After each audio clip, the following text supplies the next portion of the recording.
قیام مختار ثقفی۔ کربلا کے خونی مارکے کے بعد جو تحریکیں شروع ہوئیں ان میں سب سے بڑی اور کامیاب تحریک مختار ثقفی کی تحریک ہے، جس نے قاتلان امام حسین علیہ السلام کو نشان عبرت بنا کر انہیں اپنے انجام تک پہنچایا۔ یہاں ہم مختار اور قیام مختار کے حوالے سے بعض معلومات بیان کر رہے ہیں۔ مختار کی ابتدائی حالات۔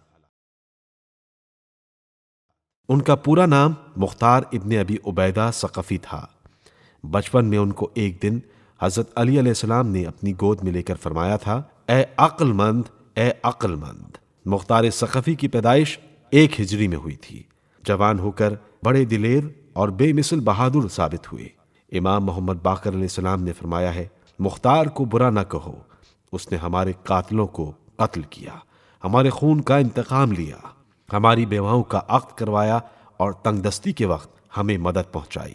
لکھا ہے کہ امام محمد باقر علیہ السلام نے ایک روز مختار کے صاحبزادے ابو محمد حکم سے، جو ایک کبیر السن آدمی تھے، 3 بار یہ ارشاد فرمایا، خدا تمہارے باپ پر رحم کرے، اس نے ہمارا کوئی حق کسی کے پاس بغیر لیے نہیں چھوڑا، اس نے ہمارے مکانات بنوائے، ہمارے قاتلوں کو قتل کیا اور ہمارے خون کا بدلہ لیا۔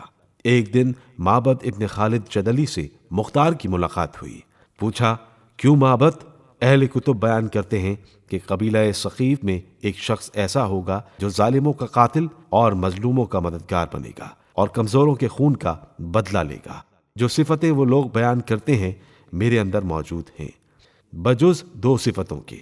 وہ کہتے ہیں جوان ہوگا جبکہ میں 60 برس کے لگ بھگ ہو چکا، دوسرے اس کی آنکھیں ضعیف ہوں گی جبکہ میری نگاہ میں کسی طرح کی کمزوری نہیں، پھر میں کیسے سمجھوں کہ وہ شخص میں ہی ہوں؟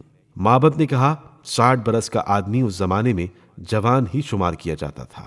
رہا آنکھوں کا معاملہ تو تمہیں کیا معلوم کہ آئندہ کیا ہونے والا ہے؟ غرض کہ مختار اپنی زندگی اس طرح بسر کرتے رہے کہ کبھی مدینے میں تھے اور کبھی کوفے میں، یہاں تک کہ معاویہ کے بعد یزید اس کا جانشین ہوا۔ جب حضرت مسلم ابن عقیل کوفے میں تشریف لائے تھے، مختار نے ان کو اپنے گھر مہمان رکھا تھا اور ان سے بیعت بھی کی تھی۔